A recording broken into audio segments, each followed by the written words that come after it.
বর্তমান সরকারি দলের যারা নির্বাচনের প্রার্থী হয়েছেন তাদের 59.41% ঋণগ্রস্ত এবং যার বেশিরভাগ হচ্ছে সরকারি দলের। সংসদ সদস্যদের 11,000 কোটি টাকার বেশি ঋণ রয়েছে, যার অধিকাংশই সরকারি দলের। বাংলাদেশের ইতিহাসে প্রথমবারের মতো একজন ব্যবসায়ীকে বাংলাদেশ ব্যাংকের গভর্নর দেওয়া হয়েছে। এই রাষ্ট্রপতি চুপ্পু এস আলমের হাতে ইসলামী ব্যাংকে তুলে দেওয়ার কারিগর 2 কোটি আমানতকারীকে পথে বসিয়েছিল। এই দুর্নীতিবাজ, অপদার্থ, মিথ্যুক, গণহত্যার দোসর এখনো বাংলাদেশের রাষ্ট্রপতি। 72-এর সংবিধানের ক্রিটিসিজম, সমালোচনা 72 সাল থেকেই বাংলাদেশে শুরু হয়েছিল। স্বরাষ্ট্রমন্ত্রীর ভাষাকে ধার করে আমি বলতে চাই যে জুলাই জাতীয় সনদ এক অন্তহীন প্রতারণার দলিলে পরিণত করেছে মাননীয় স্পিকার বিএনপি এটাকে। জুলাই গণঅভ্যুত্থান এক বিশেষ ঘটনা বাংলাদেশের ইতিহাসে, মুক্তিযুদ্ধ এক বিশেষ ঘটনা, মুক্তিযুদ্ধ বাংলাদেশের ফাউন্ডেশন। মাননীয় স্পিকার, বক্তব্য ভেবেছিলাম শুরু করব অন্য বিষয় নিয়ে, কিন্তু আজকের অধিবেশনের দিনের আলোচনায় আমাদেরকে আরো বেশি অবাক করলেন মাননীয় অর্থমন্ত্রী। ফলে অর্থ সেক্টরের কিছু কথা, কিছু বক্তব্য দিয়ে আলোচনা শুরু করছি। আমরা যখনই ব্যাংকিং খাত বা অর্থ সেক্টরের আর্থিক খাতের কথা আসে, মাননীয় অর্থমন্ত্রী একটা বাক্যই বারবার বলেন যে বিএনপির সময়ে এরকম কোনো রেকর্ড নাই যে আর্থিক খাতে বিশৃঙ্খলা হয়েছে। উনি কিছুক্ষণ আগে অস্বীকার করলেন যে বাংলাদেশ ব্যাংকের গভর্নর একটা রাজনৈতিক নিয়োগ, তাদের দলের নির্বাচন কমিটির সদস্য, এবং তিনি এটা অস্বীকার করলেন। আমি মাননীয় স্পিকার টিআইবির একটা তথ্য আপনাদেরকে দিচ্ছি। বর্তমান সরকারি দলের যারা নির্বাচনের প্রার্থী হয়েছেন তাদের 59.41% ঋণগ্রস্ত এবং যার বেশিরভাগ হচ্ছে সরকারি দলের। সংসদ সদস্যদের 11,000 কোটি টাকার বেশি ঋণ রয়েছে, যার অধিকাংশই সরকারি দলের। এদের অধিকাংশই ঋণ খেলাপি ছিলেন, নির্বাচনের আগে কিছু টাকা ঋণ দিয়ে পুনঃতফসিল করে নিয়েছেন। এবং বর্তমান যে বাংলাদেশ ব্যাংকের গভর্নর, তার স্পেশালিটিটা কি? তার স্পেশালিটি হচ্ছে এই ঋণ পুনঃতফসিল করা, এটাতে তিনি এক্সপার্ট। ফলে তাকে বাংলাদেশ ব্যাংকের গভর্নর কেন দেওয়া হয়েছে এটা খুব পরিষ্কার মাননীয় স্পিকার।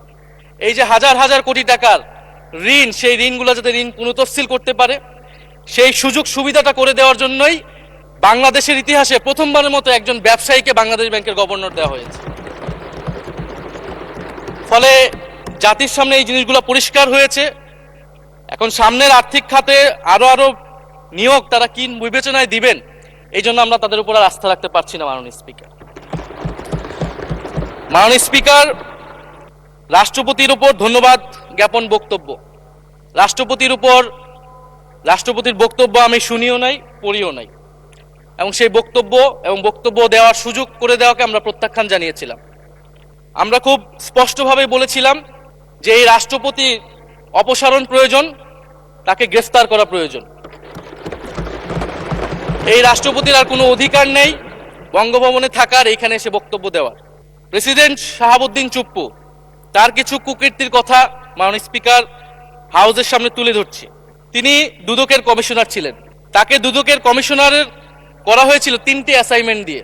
1 নম্বর হচ্ছে খালেদা জিয়া এবং তারেক রহমানের বিরুদ্ধে দুর্নীতির অভিযোগের শাস্তি নিশ্চিত করা। 2 নম্বর পদ্মা সেতুর দুর্নীতির অভিযোগ থেকে আওয়ামী লীগকে ক্লিন শিট দেওয়া। 3 নম্বর ফখরুদ্দিন মঈনুদ্দিন সরকারের সময় শেখ হাসিনা সহ আওয়ামী লীগ নেতাদের বিরুদ্ধে হওয়া দুর্নীতির মামলাগুলোকে বাতিল করে দেওয়া। এমন একজন ব্যক্তিকে বিএনপি সরকার রাষ্ট্রপতি হিসেবে এখনো মেনে নিচ্ছে। মাননীয় স্পিকার, আরেকটি ঘটনা বলি। 2009 সালে শেখ হাসিনার ক্যাঙ্গারু আদালতের নির্দেশে এই শাহাবুদ্দিন চুপ্পুর নেতৃত্বে 3 সদস্যের judicial inquiry commission on minority torture in 2001 করেছিল শেখ হাসিনার ক্যাঙ্গারু কোর্ট। এই প্রতিবেদন অনুসারে বিএনপির 26,000 বিএনপির নেতাকর্মীকে 2001 সালে ক্ষমতায় এসে কয়েক হাজার হিন্দুকে তারা হত্যা করেছে, এজন্য দায়ী করা হয়েছিল মাননীয় স্পিকার। এবং আওয়ামী লীগ এই রিপোর্ট দেশে বিদেশে এই রিপোর্ট ফেরি করে তারা নিজেদের এখানে ক্ষমতায় থাকাটাকে পাকাপোক্ত করেছিল। মাননীয় স্পিকার, এই রাষ্ট্রপতি চুপ্পু এস আলমের হাতে ইসলামী ব্যাংকে তুলে দেওয়ার কারিগর 2 কোটি আমানতকারীকে পথে বসিয়েছিল। এবং জুলাই গণহত্যার সময় তার ভূমিকা, ফ্যাসিবাদের সাথে তার সংশ্লিষ্টতা সবকিছু আমরা জানি। আমাদের দুর্ভাগ্য, এই দুর্নীতিবাজ, অপদার্থ, মিথ্যুক, গণহত্যার দোসর এখনো বাংলাদেশের রাষ্ট্রপতি। একটা আলোচনা কয়েকবার এসেছে যে রাষ্ট্রপতির অধীনে কেন শপথ নিয়েছি আমরা বলতে এখানে ব্যক্তিগতভাবে আমার কথাই বলেছে, কারণ আমি এখানে শপথ নিয়েছিলাম। তো মাননীয় স্পিকার, সেই সময়ের প্রেক্ষাপট আর এখনকার প্রেক্ষাপট কি এক? জুলাই গণ অভ্যুত্থানের পরে 5ই আগস্টের পরে আমাদের সামনে দুইটা অপশন ছিল। আমরা বলেছিলাম জাতীয় সরকার করতে হবে, সেই জাতীয় সরকারের প্রস্তাব বিএনপি নাকচ করে দিয়েছে। আমাদের সামনে আরেকটা অপশন ছিল ক্ষমতা আর্মির হাতে তুলে দেওয়া। যদি আমরা সেই দিকে আগাতাম আজকে তারা এখানে বসতে পারতেন কিনা মাননীয় স্পিকার সেটা সন্দেহ আছে। দেশের স্বার্থে, দেশের স্থিতিশীলার স্বার্থে আমরা সেই সময় সরকারে গিয়েছিলাম, আমরা শপথ নিয়েছিলাম, কিন্তু বৈষম্যবিরোধী ছাত্র আন্দোলন খুব স্পষ্টভাবে 2024 সালে কিন্তু এই রাষ্ট্রপতির অপসারণ চেয়েছিল। সেই সময় সাংবিধানিক ধারাবাহিকতার কথা বলে রাষ্ট্রপতির পক্ষে অবস্থান নিয়েছিল বিএনপির মহাসচিব মির্জা ফখরুল আলমগীর সাহেব, তিনি নিজেই কথা বলেছিলেন। ফলে এখন তো একটা নির্বাচিত সরকার মাননীয় স্পিকার, এখন তো চাইলেই বিএনপি রাষ্ট্রপতি পরিবর্তন করতে পারে সরকার, এবং আমরা বিশ্বাস করি বিএনপিতে সেই ধরনের যোগ্য আস্থাভাজন ব্যক্তি নিশ্চয়ই রয়েছে। এবং সরকার দলের সদস্যরা অনেকে গৌরবের সাথে বলেছেন যে যেই রাষ্ট্রপতি জিয়াউর রহমানের বিরোধিতা করেছেন সেই রাষ্ট্রপতি এখন জিয়াউর রহমানের প্রশংসা করছে। মাননীয় স্পিকার, গাধাকে দিয়ে আপনি হাল চাষ করিয়ে এটার মধ্যে কোনো বাহাদুরি নাই। এটা আপনাদের দেউলিয়াত্ব, সরকারের দেউলিয়াত্ব যে সরকার এখনো রাষ্ট্রপতি পরিবর্তন করতে পারছে না। মাননীয় স্পিকার, এই অধিবেশনের পুরোটা সময় জুড়ে আমরা সংস্কার, গণভোট, জুলাই সনদ, 72-এর সংবিধান নিয়ে অনেক কথা বলেছি। এবং একটা বিষয় আমার কাছে খুবই অদ্ভুত লেগেছে, কিছু কিছু মাননীয় সংসদ সদস্য তারা 72-এর সংবিধানকে 71-এর সাথে মিলিয়েছে। মাননীয় স্পিকার, আমার জানা নেই আসলে তারা কোন বিবেচনা থেকে এটি মিলিয়েছেন। এটা তো সবসময় আওয়ামী লীগ মিলিয়েছে মাননীয় স্পিকার। তারা 72-এর সংবিধানকে 71-এর ফসল হিসেবে 71-এর চেতনার সাথে মিলিয়েছে। 72-এর মূলনীতিকে 71-এর মূলনীতি বলে 71-এর আদর্শ হিসেবে প্রচার করেছেন। আমরা তো সেটার বিরোধিতা করেছি মাননীয় স্পিকার সবসময়, এবং বিএনপির বহু নেতা এটার বিরোধিতা করেছে মাননীয় স্পিকার। 72-এর সংবিধানের ক্রিটিসিজম, সমালোচনা 72 সাল থেকেই বাংলাদেশে শুরু হয়েছিল। গত 16 বছর এই সমালোচনা তৈরি হয়েছিল। 72-এর সংবিধানের সমালোচনা মোটা দাগে তিনটি। প্রথমত, এই সংবিধান স্বাধীন বাংলাদেশের নির্বাচিত প্রতিনিধিরা প্রণয়ন করে নাই। আমি সরকারি দলের মাননীয় সংসদ সদস্য ব্যারিস্টার নওশাদ জমির সাহেবের সাথে, ওনার সাথে আমি সহমত পোষণ করে বলতে চাই, একটা স্বাধীন দেশের শাসনতন্ত্র রচনা করার অধিকার, সুযোগ সেই দেশের নির্বাচিত প্রতিনিধিদের হওয়া উচিত। 72-এর সংবিধান রচনা করেছিল যারা 70-এর নির্বাচনে আইয়ুব খানের এলএফের অধীনে যারা নির্বাচিত হয়েছিল পাকিস্তানের শাসনতন্ত্র রচনা করার জন্য মাননীয় স্পিকার।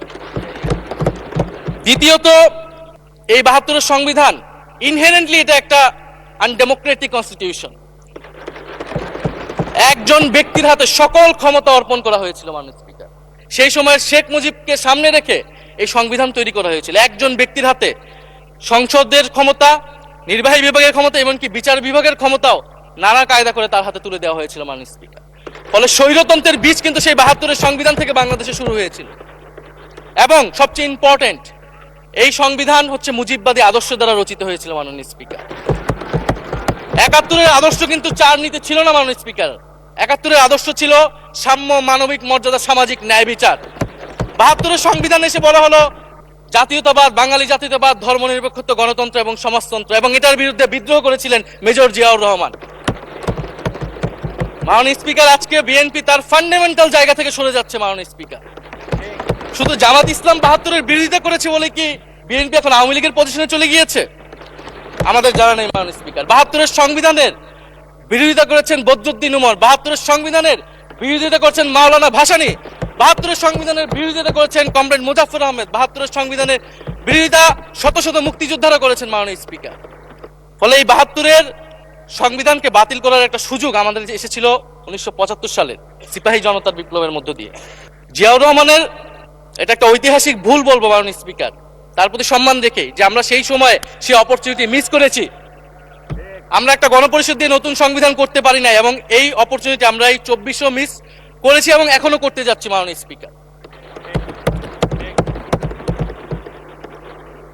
মাননীয় স্পিকার, 5ই আগস্টের পরে যখন সংস্কারের আলোচনা আসলো, বৈষম্যবিরোধী ছাত্র আন্দোলন তারা তাদের পক্ষ থেকে আমরা বলেছিলাম আমরা নতুন সংবিধান চাই বা সংবিধান পুনর্লিখন চাই। বিএনপি বলেছিল তারা নির্বাচনের মাধ্যমে ক্ষমতায় যেতে চায়। ফলে 5ই আগস্টের পর থেকে রাস্তা দুটি আলাদা হয়ে গেছিল মাননীয় স্পিকার। তখন আমরা একটা মধ্যপন্থায় আসলাম যে আমরা সংস্কারে আসি। সেই জায়গা থেকে সংস্কার কমিশন ঐক্যমত, সেখানে আলোচনা হলো। এখন সাংবিধানিক সংস্কার পরিষদ করার কথা গণভোটে বলা হলো, এখন বিএনপি সেই জায়গা থেকে সরে গিয়েছে। এখন বিএনপি যদি সেই জায়গা থেকে সরে যায়, আমাদেরকে পূর্বের জায়গায় ফেরত যেতে হবে। মাননীয় স্পিকার, সংবিধান পুনর্লেখনের দাবি আমাদেরকেও জানাতে হবে। তারা যদি ৭২-এর পক্ষে এরকম অটল অবস্থানে থাকে। জুলাই সনদ নিয়ে অনেক কথা হয়েছে মাননীয় স্পিকার। জুলাই সনদ, জাতীয় জুলাই সনদ, আমরা যেদিন স্বাক্ষর হয়েছিল, আমরা জাতীয় নাগরিক পার্টি সেদিন স্বাক্ষর অনুষ্ঠানে যাইনি মাননীয় স্পিকার, এবং পরবর্তীতে আমরা স্বাক্ষর করেছি বলা যায় না, আমরা সেখানে আমাদের কমেন্টটা দিয়ে এসেছিলাম মাননীয় স্পিকার।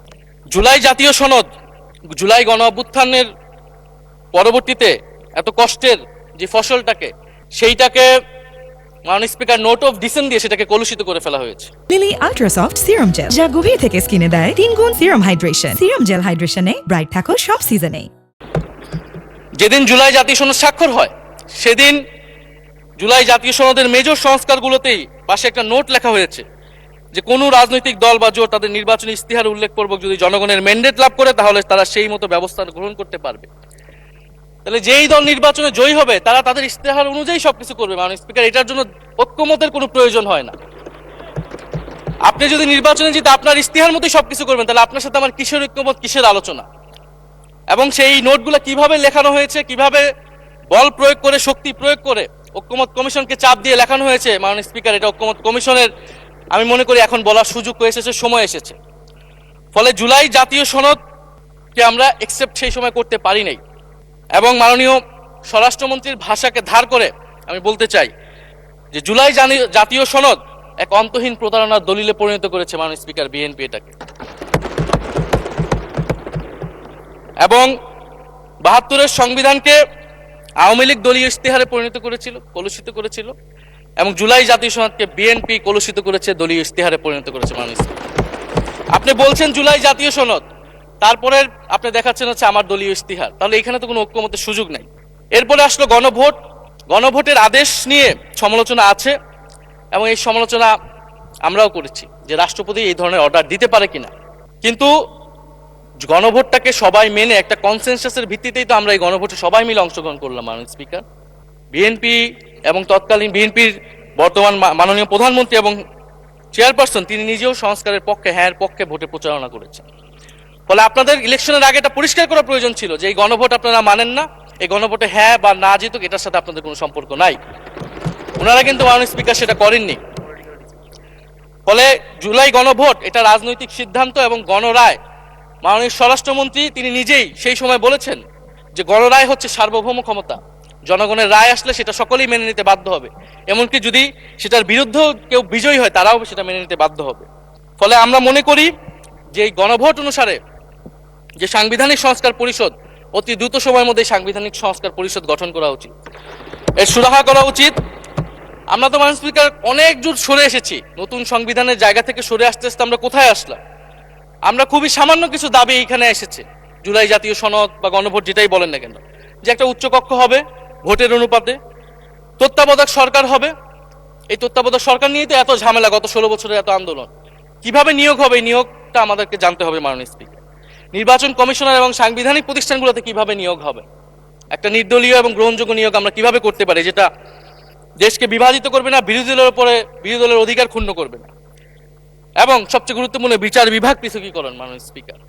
এগুলা আমরা 5ই আগস্টের পরে আসমান থেকে বলিনি, এগুলা গত 16 বছর আলোচনা হয়েছে। বিএনপির 31 দফায় আলোচনা ছিল, আরো অনেক রাজনৈতিক দলের আলোচনাতে, সংস্কারের আলোচনা থেকে আমরা মাননীয় স্পিকার ধার করেছিলাম। হ্যাঁ, বিচার বিভাগ এই মুহূর্তে পৃথকীকরণ বা বিচার বিভাগের স্বাধীনতা নিয়ে কনসার্ন আছে, কারণ আওয়ামী লীগের নিয়োগকৃত অনেক বিচারক মাননীয় স্পিকার এখনো রয়ে গেছে বিচারালয়ে, যারা এই জামিনগুলো করিয়েছে ফ্যাসিস্টদের। কিন্তু সেটার একটা সুরাহা আপনারা করেন, আমরা সহযোগিতা করব, কিন্তু তারপরে তো বিচার বিভাগের স্বাধীনতা মাননীয় স্পিকার নিশ্চিত করতে হবে। গুম এবং মানবাধিকার অধ্যাদেশ বাতিল করলেন, আপনারা বলছেন ভালো আইন নিয়ে আসবেন, তো ভালো আইন যতক্ষণ পর্যন্ত আনতে পারছেন না ততক্ষণ পর্যন্ত মাননীয় স্পিকার আপনাদের সমালোচনাটা সহ্য করতে হবে। আপনারা ভালো আইন নিয়ে আসুন এবং অতি দ্রুত সময়ের মধ্যে নিয়ে আসুন, আমরা দেখি। মাননীয় স্পিকার, এই সংসদে, এই অধিবেশনে আরেকটি বিষয় বারবার এসেছে, সেটা হচ্ছে মুক্তিযুদ্ধ এবং জুলাই গণ অভ্যুত্থান। মুক্তিযুদ্ধকে মাননীয় স্পিকার আমরা শ্রদ্ধা করি।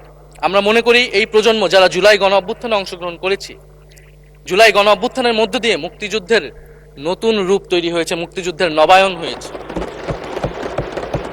মাননীয় স্পিকার, ফলে মুক্তিযুদ্ধের সাথে জুলাই গণ অভ্যুত্থানের কোনো সাংঘর্ষিক অবস্থান নেই।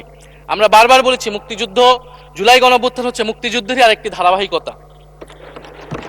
মুক্তিযুদ্ধে আমরা সাম্য মানবিক মর্যাদার কথা বলেছি, জুলাই গণ অভ্যুত্থানে আমরা বৈষম্য বিরোধী গণতান্ত্রিক বাংলাদেশের কথা বলেছি। মাননীয় স্পিকার, কোথায় পার্থক্য, কোথায় আলাদা, এবং কোন ঘটনা বড় কোন ঘটনা ছোট, এটা অহৈতুক তর্ক। মাননীয় স্পিকার, আমরা কেউ বলি নাই যে জুলাই গণ অভ্যুত্থান মুক্তিযুদ্ধের থেকে বড়, বা জুলাই গণ অভ্যুত্থান 90-এর থেকে বড় বা 90-এর থেকে ছোট। জুলাই গণ অভ্যুত্থান এক বিশেষ ঘটনা বাংলাদেশের ইতিহাসে, মুক্তিযুদ্ধ এক বিশেষ ঘটনা, মুক্তিযুদ্ধ বাংলাদেশের ফাউন্ডেশন। মাননীয় স্পিকার, এটার ব্যাপারে আমরা আনকম্প্রোমাইজেবল, এটা নিয়ে কোনো বিতর্কের কোনো সুযোগ নাই। তবে এই কথাটা ওনারাই বারবার বলে মুক্তিযুদ্ধকেও ছোট করতেছেন, জুলাই গণ অভ্যুত্থানকেও ছোট করতেছেন। আরেকটি বিষয় মাননীয় স্পিকার, মুক্তিযুদ্ধর কথা যখন এসেছে, আমরা যে সাম্প্রতিক সময়ে জাতীয় মুক্তিযোদ্ধা কাউন্সিল জামুক আইন সংশোধন করা হলো, অধ্যাদেশ পাশ করা হলো, সেখানে কিন্তু একটা গুরুত্বপূর্ণ সংশোধনী এসেছে।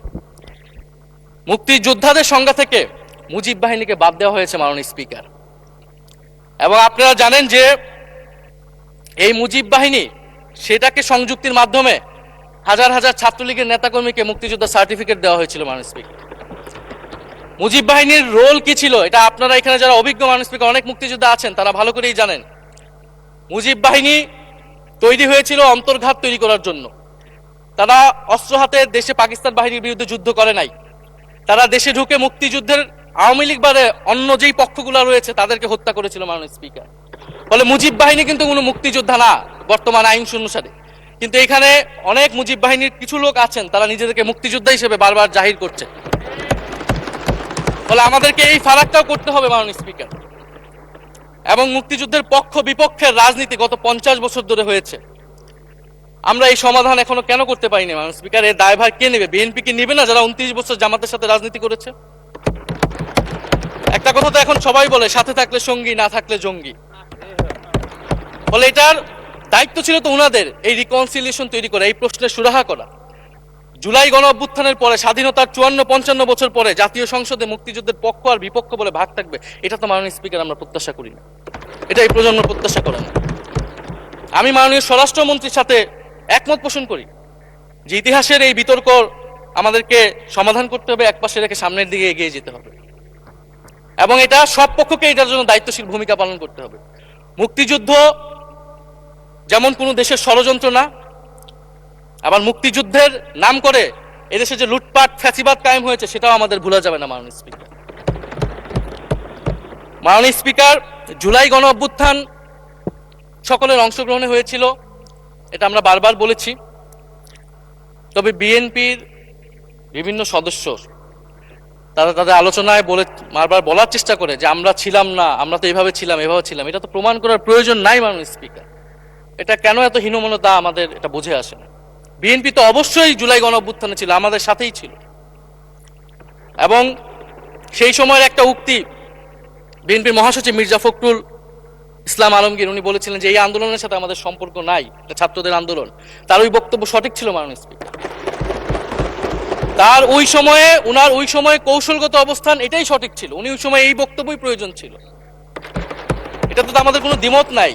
মাননীয় স্পিকার, আমাকে ডিজিএফআই, ডিবি, এসবি, বাংলাদেশের হেন কোনো গোয়েন্দা সংস্থা নাই যারা আমাকে ইন্টারগেশন করেছে, টর্চার করেছে, এবং একটা কথা বারবার বলানোর চেষ্টা করেছিল যে এই আন্দোলন বিএনপি জামাতের আন্দোলন, যারা আগুন লাগিয়েছে তারা বিএনপি জামাতের সন্ত্রাসী। এটা একবার তোমরা শুধু বলো। ডিবি অফিসে শেষ পর্যন্ত আমরা বাধ্য হয়েছি আন্দোলন স্থগিতের ঘোষণা দিতে, কিন্তু কখনো এই কথাটা মাননীয় স্পিকার আমরা বলিনি। ফ্যাসিবাদ বিরোধী রাজনৈতিক দলের নেতাকর্মীকে আমরা আন্দোলনের সময় থেকে এখন পর্যন্ত কখনো আমরা অস্বীকার করিনি। কিন্তু একটা জায়গা আমরা ফারাক করতে চাই, যে এই গণ অভ্যুত্থান কোনো দলীয় আন্দোলন নয়। 90-এর গণ অভ্যুত্থান, 69-এর গণ অভ্যুত্থান থেকে এই গণ অভ্যুত্থানের পার্থক্য রয়েছে মাননীয় স্পিকার। এই গণ অভ্যুত্থানে ফ্যাসিবাদ বিরোধী রাজনৈতিক দলের নেতাকর্মীরা নেতৃত্বে নয়, সামনে পিছনে ছিল মাননীয় স্পিকার। সামনে সাধারণ জনগণ ছিল, ছাত্ররা ছিল। ফলে সেই হিসেবেই এই গণ অভ্যুত্থানকে স্বীকৃতি দেওয়া উচিত। এখন যদি বলা হয় যে অমুকের নেতৃত্বে এই গণ অভ্যুত্থান হয়েছে, আমাদের লোকেরা এই গণ অভ্যুত্থান করেছে, এটা মাননীয় স্পিকার এই গণ অভ্যুত্থানের সাথে যারা সাধারণ মানুষ নেমেছিল, যারা শহীদ হয়েছে তাদের সাথে মাননীয় স্পিকার বিশ্বাসঘাতকতা করা হবে। ফলে জুলাই গণ অভ্যুত্থানে সকলের অংশগ্রহণ ছিল। হ্যাঁ, আমাদের অনেক মতপার্থক্য। জুলাই গণ অভ্যুত্থানের পরে আমাদের রাস্তা আলাদা হয়ে গেছে, আমরা মনে করি রাজনৈতিকভাবে, কিন্তু গণ অভ্যুত্থান আমরা একসাথেই করেছিলাম মাননীয় স্পিকার। এবং আমি দুইটা কোটেশন বলতে চাই মাননীয় স্পিকার। 7ই আগস্টে নয়াপল্টনের সমাবেশে জনাব তারেক রহমান ভার্চুয়ালি যুক্ত হয়ে বলেন, 1971 ছিল স্বাধীনতা অর্জনের আন্দোলন, আর 2024-এর আন্দোলন হলো সেই স্বাধীনতা ও সার্বভৌমত্ব রক্ষার আন্দোলন। এই আন্দোলনে অংশ নেওয়া প্রতিটি ছাত্র জনতা আজ থেকে নতুন দিনের মুক্তিযোদ্ধা। মাননীয় স্পিকার, মুক্তিযুদ্ধের সাথে আমরা তুলনা করছি এই জায়গা থেকে, কারণ আমাদের কাছে এটা প্রায় যুদ্ধ সময় একটা পরিস্থিতি ছিল। 6 আগস্ট বঙ্গভবনে আলোচনা শেষে ব্রিফিংয়ে মির্জা ফখরুল ইসলাম আলমগীর বলেন, ছাত্র জনতা বুকের রক্ত দিয়ে আমাদের নতুন এক সকাল উপহার দিয়েছে। বাংলাদেশ আজ দ্বিতীয়বার স্বাধীন হলো। এই স্বাধীনতা আমাদের রক্ত দিয়ে রক্ষা করতে হবে মাননীয় স্পিকার। আমরাও বলি রক্ত দিয়ে রক্ষা করতে হবে। মাননীয় স্পিকার, আমাকে একটু সময় বাড়িয়ে দিবেন। আমি যে সময়টা পেয়েছি এটা বিরোধী দলের কোটা থেকে, আমি আশা করব সরকারি দলের কোটা থেকে আমি আরো 10 মিনিট পাবো মাননীয় স্পিকার। মাননীয় চিফ হুইপ এবং সংসদ নেতা নিশ্চয়ই এটাতে সম্মতি দিবেন। মাননীয় স্পিকার, আমরা ভারত এবং পররাষ্ট্রনীতি নিয়ে কিছু কথা বলতে চাই। এই সরকার আসার পর একটা জিনিস বারবার আছে যে ভারতের সাথে সম্পর্ক উন্নয়ন, এবং মাননীয় পররাষ্ট্র মন্ত্রী যিনি আগের সরকারের নিরাপত্তা উপদেষ্টা, যার পদত্যাগ তৎকালীন বিএনপি চেয়েছিলেন, সেই পররাষ্ট্রমন্ত্রী ভারতে সফর করেছেন প্রথম, এবং তিনি যে বিবৃতি দিয়েছেন সেই বিবৃতি আমাদের কাছে স্পষ্ট না। আমরা কোন ভিত্তিতে ভারতের সাথে সম্পর্ক উন্নয়নের কথা বলছি? যেই ভিত্তিতে আওয়ামী লীগ উন্নয়নের কথা বলেছিল সেই ভিত্তিতে? ভারত বাংলাদেশকে 1971 সালের পর থেকে করদ রাজ্য পরিণত করার জন্য হেন চেষ্টা নেই যে করে নাই মাননীয় স্পিকার। সীমান্তে হত্যাকাণ্ড এখনো হচ্ছে, আমরা নদীর পানি হিস্সা পাচ্ছি না, এবং নতুন করে যেটা হচ্ছে যে বর্ডারে বাংলাদেশি বলে বিভিন্ন মানুষকে পুশ ইন করা হচ্ছে। 2025 সালে 2 মাসে 4000 মানুষকে বাংলাদেশে পুশ ইন করেছে ভারত, ইন্ডিয়ান এক্সপ্রেস অনুযায়ী। মাননীয় স্পিকার, এক ভয়ঙ্কর সংকট সামনের দিনে আমাদের দিকে কিন্তু আসতে যাচ্ছে। এবারে পশ্চিমবঙ্গের ইলেকশন হলো মাননীয় স্পিকার। নির্বাচনের কয়েকদিন আগে ভোটার তালিকা থেকে অন্তত 30 লক্ষ জীবিত ভোটারকে বাদ দেওয়া হয়েছে। এদের অধিকাংশ হচ্ছে মুসলিম এবং মতুয়া সম্প্রদায় মাননীয় স্পিকার। এবং NRC-CA তারা করেছে, বাংলাভাষী মুসলমানদেরকে তারা বাংলাদেশি বলে বিতাড়িত করছে এবং বাংলাদেশে পুশিং করার চেষ্টা করছে। এবং আমাদের যে ভারতের সাথে আগের সংকট রয়েছে, এবং গত 16 বছর যে ফ্যাসিজম ছিল সেটাকে আঞ্চলিক এবং আন্তর্জাতিকভাবে আওয়ামী লীগকে স্পষ্টভাবে সমর্থন দিয়েছিল ভারত। এবং এখনো জুলাইয়ের গণহত্যাকারী খুনি শেখ হাসিনা, ওসমান হাদির হত্যাকারীরা সবাই ভারত তাদেরকে আশ্রয় দিয়েছে। ফলে ভারতের সাথে এই বিষয়গুলো নিয়ে আমাদের সরকার কি কথা বলেছে এটা মাননীয় স্পিকার আমরা জানতে চাই। ভারতের সাথে সম্পর্ক আমরা উন্নয়ন করতে চাই, ভারত আমাদের প্রতিবেশী দেশ, কিন্তু মর্যাদার ভিত্তিতে, সাম্যের ভিত্তিতে এই সম্পর্ক হতে হবে মাননীয় স্পিকার। ভারত শুধু আওয়ামী লীগের সাথে সম্পর্ক তৈরি করে এই দেশকে নিয়ন্ত্রণ করার চেষ্টা করছে, সেই দিনকে সে কবর রচনা করতে হবে মাননীয় স্পিকার। ফলে এটা আমরা বুঝতে পারতেছি না ভারত বিএনপির সাথে বা বর্তমান সরকারের সাথে তার সম্পর্কের ভিত্তিটা কি, এবং বর্তমান সরকার আমার এই কথাগুলো যেগুলো আমি বললাম সেগুলো নিয়ে ভারতের সাথে কথা বলেছে কিনা মাননীয় স্পিকার। মাননীয় স্পিকার, দুর্নীতি নিয়ে অনেক কথা হয়, আমি ঋণ খেলাপির পরিসংখ্যানগুলো দিলাম, এবং নির্বাচনের বিধান অনুযায়ী ঋণ খেলাপিকে নির্বাচনে প্রার্থী হতে পারবে না, কিন্তু আমরা দেখলাম নির্বাচনের আগে কিছু টাকা পরিশোধ করে ঋণ পুনঃতফসিল করে তারা সংসদ সদস্য বেশি আসলেন মাননীয় স্পিকার। মাননীয় স্পিকার, আমি কিছু সংখ্যা বলছি। 1700 কোটি টাকা, 765 কোটি টাকা, 679 কোটি টাকা, 621 কোটি টাকা, 201 কোটি টাকা, 182 কোটি টাকা, 97 কোটি টাকা। মাননীয় স্পিকার, এগুলো আমাদের সংসদ সদস্য যারা তাদের ঋণ রয়েছে মাননীয় স্পিকার। এবার আমি নাম বললাম না, কিন্তু পরের সেশনে কিন্তু মাননীয় স্পিকার আমি নাম ধরেই কথা বলবো, এগুলা ফ্যাক্ট, এবং এখনো 2 জন আসতে পারে নাই এই কারণে। এখন দুর্নীতির বিরুদ্ধে তো যুদ্ধ ঘোষণা হয়েছে, এখন এই ঋণগুলো কবে বাংলাদেশের জনগণ ফেরত পাবে, বাংলাদেশের ব্যাংক ফেরত পাবে মাননীয় স্পিকার, এটা আমরা জানতে চাই। মাননীয় স্পিকার, যদি সময় একটু বাড়িয়ে দেন। হ্যাঁ, মাননীয় সদস্য, আপনি আবেদন জানিয়েছিলেন, এর মধ্যে ট্রেজারি বেঞ্চের যে চিফ হুইপ আছেন, মাননীয় চিফ হুইপ, উনি আমাকে জানিয়েছেন উনার সময় 20 মিনিট বরাদ্দ ছিল, সেখান থেকে 5 মিনিট উনি কর্তন করে আপনাকে দিয়েছেন। তো আপনি 5 মিনিটের মধ্যে দয়া করে শেষ করবেন। থ্যাংক মাননীয় ইউ। স্পিকার, আর মাননীয় প্রধানমন্ত্রীর থেকে আরো 5 মিনিট আমি রিকোয়েস্ট করছি মাননীয় স্পিকার। আর যদি 5 মিনিটে শেষ করতে পারে আমি শেষ করে দিব, কোনো সমস্যা নেই। মাননীয় স্পিকার, ফলে আমরা দুর্নীতির কথা বলা হচ্ছে, 16 বছরে আওয়ামী লীগের যে দুর্নীতি, সেই দুর্নীতি থেকেও বড় হয়ে গেছে অন্তর্বর্তী সরকারের সময় ছাত্র সমন্বয়করা কি দুর্নীতি করেছে। মাননীয় স্পিকার, ছাত্র সমন্বয়করা খুবই খারাপ, তারা মন্ত্রণালয়ে ঘুরেছে, দুর্নীতি করেছে, কিংস পার্টি করেছে। তো মাননীয় স্পিকার, গত আওয়ামী লীগের আমলে 16 বছরের দুর্নীতির বিচার ওনারা কিভাবে করবেন সেইটা মাননীয় স্পিকার ওনাদের বলা উচিত জনগণের সামনে। এবং আরো ভালো হয় যদি 2001 থেকে 6 সাল পর্যন্ত মাননীয় স্পিকার যে দুর্নীতির অভিযোগগুলো এসেছিল সেটারও একটা স্বচ্ছ তদন্ত মাননীয় স্পিকারের বর্তমান সরকার করে। দুর্নীতি কেউ না কেউ তো করেছে, কারা করেছে তাদের নাম বাংলাদেশের জনগণের সামনে উন্মুক্ত করা হোক, কারণ সেটার জন্যই তাদেরকে ভোগান্তি পোহাতে হয়েছে 1/11 ষড়যন্ত্রের মাধ্যমে। বর্তমান প্রধানমন্ত্রী, তাকেও কিন্তু দুর্নীতির মিথ্যা অভিযোগ দিয়ে মাননীয় স্পিকার তার বিরুদ্ধে মামলা করা হয়েছিল।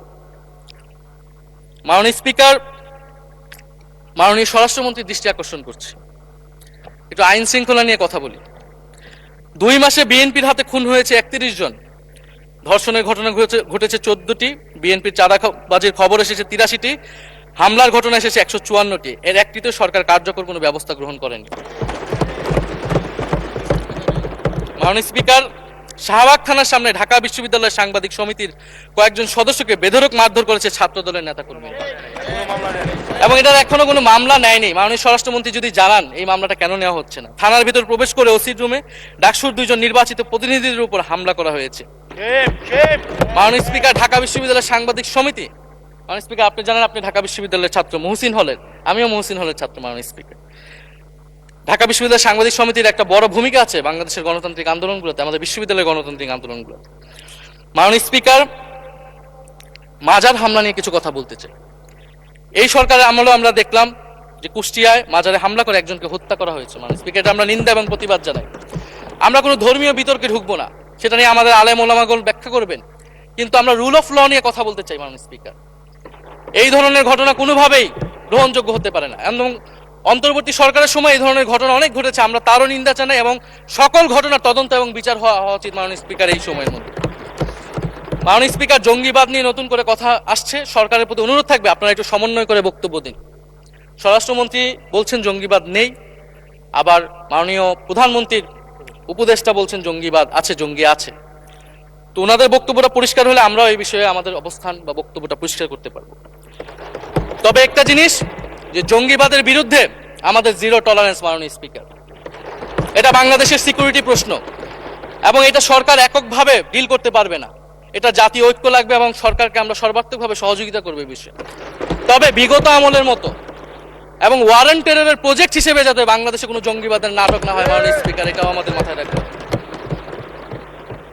মাননীয় স্পিকার, আমাদের দেশের প্রধান একটা জনগোষ্ঠী হচ্ছে কৃষক, আমরা সবাই কৃষক পরিবারের সন্তান। সরকার কৃষি কার্ড দিচ্ছে, এটা সরকারকে সাধুবাদ জানাই। তবে সরকার গত বছরের যে দামে কৃষক থেকে ধান এবং চাল কিনেছে, এই বছর ঠিক একই দামে কৃষক থেকে ধান কিনছে, এটার ফলে কৃষকদের কিন্তু মাননীয় স্পিকার লোকসান হচ্ছে। ডিজেলের দাম বৃদ্ধি হয়েছে, সেচ খরচ, সার, বীজ, শ্রমিক মজুরি সব মিলিয়ে মাননীয় স্পিকার বোরো মৌসুমে ধানের উৎপাদন খরচ উল্লেখযোগ্যভাবে বেড়েছে। একদিকে কৃষি কার্ড দিবেন, আরেকদিকে ধানের ন্যায্য মূল্য আপনারা কৃষককে দিবেন না, এটা মাননীয় স্পিকার কোনো সমাধান বলে আমরা মনে করি না। মাননীয় স্পিকার, আমরা জুলাই গণহত্যার বিচার নিয়ে মাননীয় আইনমন্ত্রীকে এখন পর্যন্ত কোনো ব্রিফিং মাননীয় সংসদে করতে শুনি নাই, হয়তো আমরা মিস হয়ে যেতে পারে। আমরা আশা করব উনি প্রতি অধিবেশনে সংসদে এবং সংসদের বাইরে আমাদের ট্রাইব্যুনালের চিফ প্রসিকিউটর আছেন, মাননীয় আইনমন্ত্রীর থেকেও আমরা জুলাই গণহত্যার বিচার প্রক্রিয়া কতটুকু আগাচ্ছে, কিভাবে আগাচ্ছে, এটা নিয়ে আমরা স্বচ্ছ বক্তব্য ওনাদের কাছ থেকে, সরকারের কাছ থেকে মাননীয় স্পিকার আশা করি।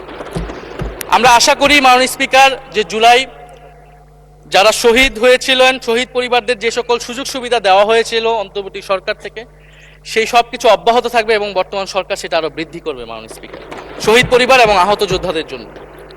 মাননীয় স্পিকার আর 2 মিনিট যদি বৃদ্ধি করতেন আমি শেষ করে দেব 2 মিনিট। জি, 2 মিনিট বৃদ্ধি করা হলো। মাননীয় স্পিকার, আমরা এই জুলাই গণ অভ্যুত্থানে এই প্রজন্ম কর্মসংস্থানের বড় একটা দাবি নিয়ে কিন্তু মাননীয় স্পিকার চাকরির আন্দোলন থেকে আন্দোলনটা শুরু হয়েছিল।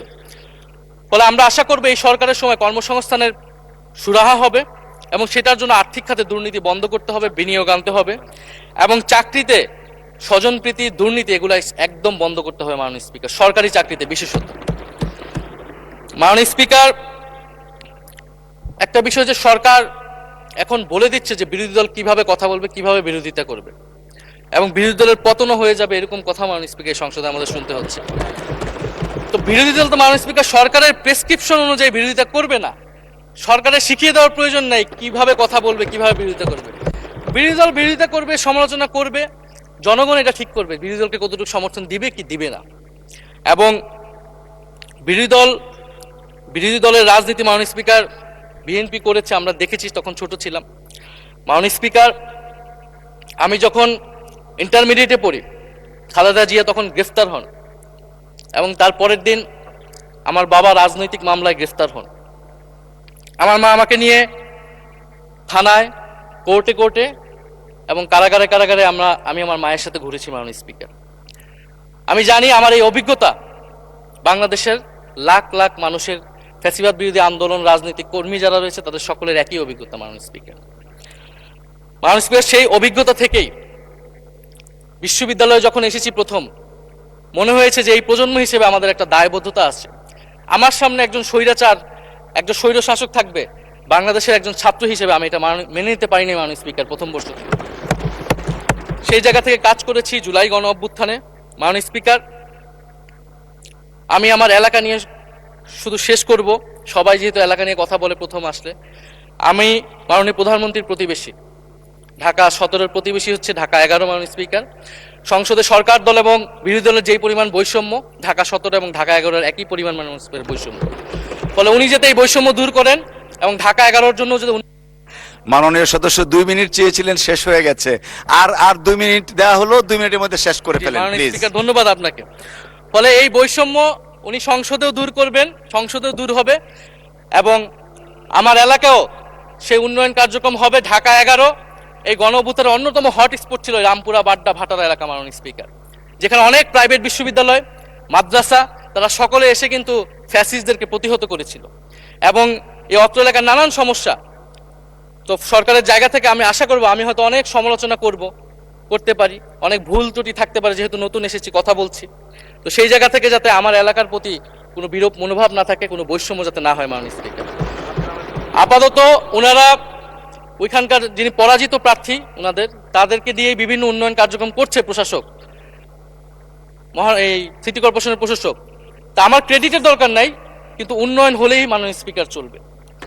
মাননীয় স্পিকার, আমি সর্বশেষ বলতে চাই, এই প্রথম অধিবেশনে বিশ্ববিদ্যালয় জীবনে ঢাকা বিশ্ববিদ্যালয়ের অনেক স্বপ্ন নিয়ে গিয়েছিলাম। প্রথম মাসে মাননীয় স্পিকার হতাশ হয়েছিলাম যখন দেখেছি হলের সিস্টেম, যখন দেখেছি বিশ্ববিদ্যালয়ের সিস্টেম এবং এই সংসদে মাননীয় স্পিকার প্রথম অধিবেশনে আমি অনেক হতাশ হয়েছি। সংসদ, সরকারি দলের সদস্যরা যেভাবে স্তুতি করেছে, যেভাবে সংবিধান সংস্কার পরিষদকে বাতিল করে দেওয়া হয়েছে, যেভাবে গণভোটকে অস্বীকার করেছে, মাননীয় স্পিকার, আমি আশা করব আমাদের এই হতাশা অতি দ্রুতই শেষ হবে এবং আমরা যেই কমিটমেন্ট জনগণের কাছে করেছি সেই সকল প্রতিশ্রুতি আমরা রক্ষা করে সামনের দিকে এগিয়ে যেতে পারবো। মাননীয় স্পিকার, আপনাকে ধন্যবাদ, এই হাউসের সকলকে ধন্যবাদ মাননীয় স্পিকার।